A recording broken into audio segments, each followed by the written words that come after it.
Can't keep blaming managers all the time. Jose Mourinho, one of the best managers in the last decade, couldn't handle Man United. Why we keep blaming managers? We need to start looking at the players. This guy is a good manager. What's the alternative? We've sacked serial winners over dross like Martial.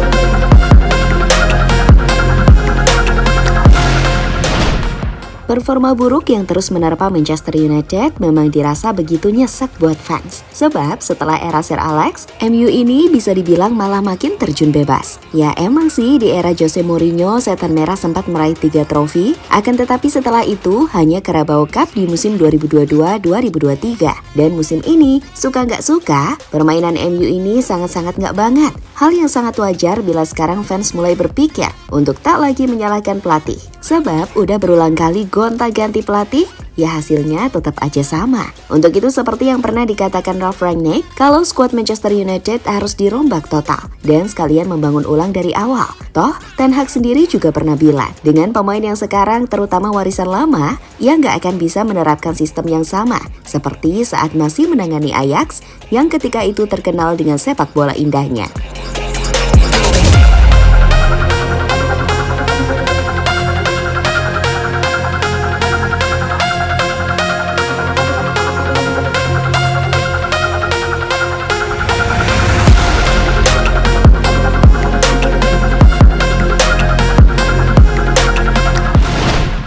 Manchester United benar-benar dalam situasi genting. Pasalnya, hasil buruk gak henti-hentinya mereka raih di musim ini. Alhasil, posisi mereka pun masih tertahan di papan tengah dan udah out dari UCL. Yang lebih parah, gawang MU udah jebol 45 kali, hanya dari 28 pertandingan. Bahkan di EPL, selisih gol mereka -5. Sebuah catatan yang seolah tidak menggambarkan kalau MU ini adalah klub besar yang pernah berjaya di Inggris maupun Eropa.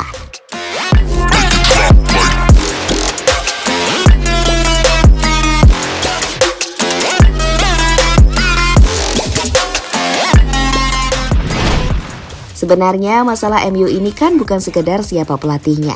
Benar, selepas era Sir Alex, satu persatu pelatih keluar masuk, namun hasilnya sama saja. Mungkin hanya Jose Mourinho yang bisa dibilang cukup berhasil membawa MU meraih 3 trofi. Dengan kondisi yang kita tahu sangat memprihatinkan, baik dari sisi teknis maupun non-teknis. Yap, manajemen MU yang kolotnya minta ampun pasti membuat siapapun pelatih yang datang harus beribu kali ngelus dada. Ditambah para pemainnya yang manjanya minta ampun. Dan itu udah berlangsung dari musim ke musim.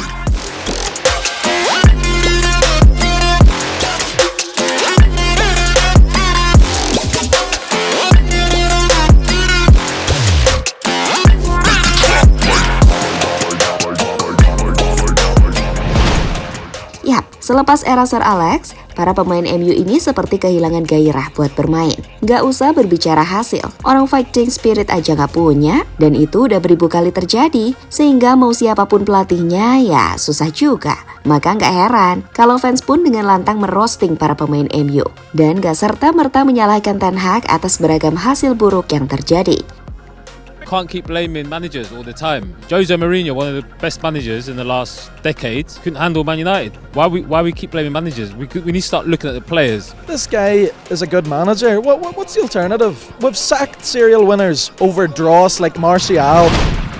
Yap, berkaca dari apa yang dikatakan oleh fans, emang ada benarnya. Para pemain MU terutama yang peninggalan era Ole, beneran mainnya kayak nggak punya semangat. Ya mungkin hanya Bruno lah, meskipun banyak ngomel. Seenggaknya etos kerjanya masih oke. Lah sisanya, bahkan Rashford dan Martial yang ibarat udah dari zaman Louis van Gaal pun sebenarnya udah nggak layak lagi main. Murni karena ya udah nggak punya semangat lagi. Belum lagi pemain-pemain berego tinggi, seperti Sancho misalnya, udah nggak perform, giliran dikritik ngambek, ya udah susah.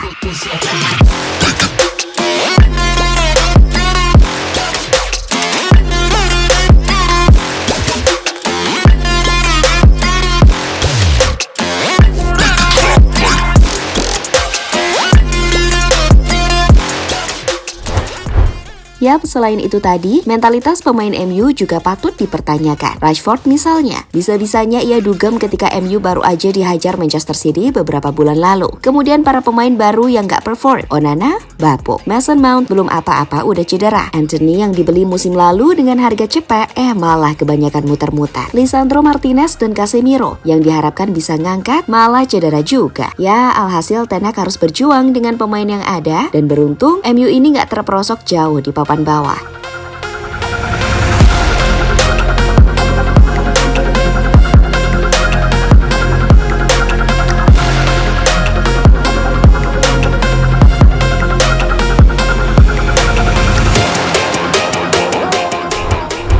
Sementara itu masih merujuk dengan apa yang dikatakan fans, sebenarnya sejalan dengan apa yang dikatakan oleh Ralf Rangnick, di mana ia berujar jika MU ini mau survive, ya pemainnya harus dirombak total. Hal ini diperlukan agar wajah tim benar-benar baru dan punya semangat tinggi meraih trofi. Jadi bagaimana cara untuk memperbaiki tim saat ini? Menurut saya tidak cukup hanya memperbaiki sedikit saja, atau sekedar melakukan perubahan kecil, atau memperbaiki masalah kecil di sana dan sini, yang jelas tidak cuma di permukaan saja. Tidak begitu. Dalam dunia medis, Anda bisa sebut ini sebagai operasi jantung. Ada banyak hal yang harus diubah ketimbang cuma membetulkan beberapa bagian. Dan ini bagus. Jika ini terjadi, jika semua orang sadar bahwa ini harus terjadi, dan jika mereka bekerja bersama, maka ini bisa saja terjadi. Dan saya yakin bahwa perbaikan itu tidak perlu sampai 2 hingga 3 tahun. Ini bisa terjadi hanya dalam setahun. Sebut saja beberapa klub sudah menunjukkan itu. Tidak butuh 2, 3, 4 tahun. Karena bisa dilakukan dalam 1, 2, atau mungkin 3 kali bursa transfer, ujar Ralf Rangnick di Independent.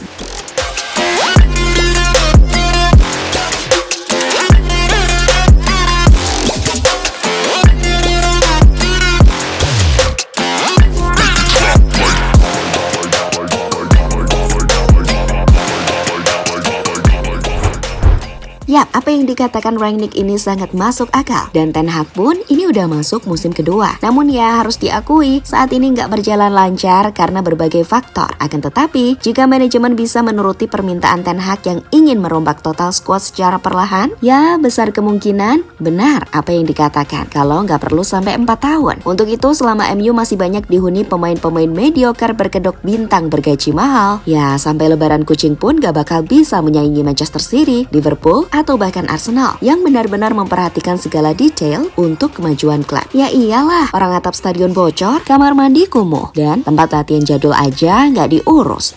Kok mau mikirin rombak pemain dan lain sebagainya? Ya nggak bakal dong. Kalaupun bisa, kemungkinannya sangat-sangat kecil. Sebab semua tahu lah ya, isi kepala dari Glazer itu gimana. Jadi buat fans MU yang sentosa, sabar-sabarin aja.